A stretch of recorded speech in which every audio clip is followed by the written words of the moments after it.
Պարոն Կարապետյան, Վլադիմիր Պուտինը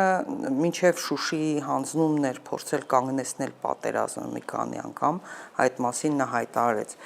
Դուք գոնե ժամկետների առումով կարող եք ասել, ինչն էր դեռ մեր տիրապետության տակ, ինչն էինք կորցրել, ինչը չէինք կորցրել, ժամկետների առումով, ես ուզում եմ հասկանալ գոնե ինչը կարող էինք փրկել, եթե ձեզ լսեր թեկուզ։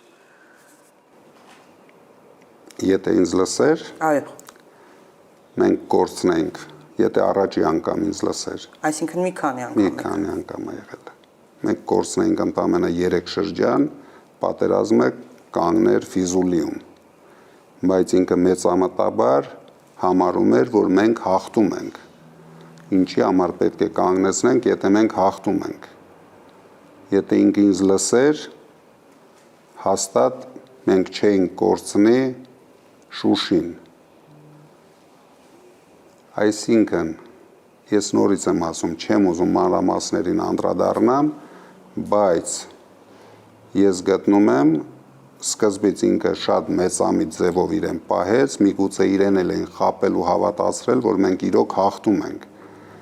բայց հետագայում արդեն գնաց ամբողջությամբ սխալ ճանապարհով։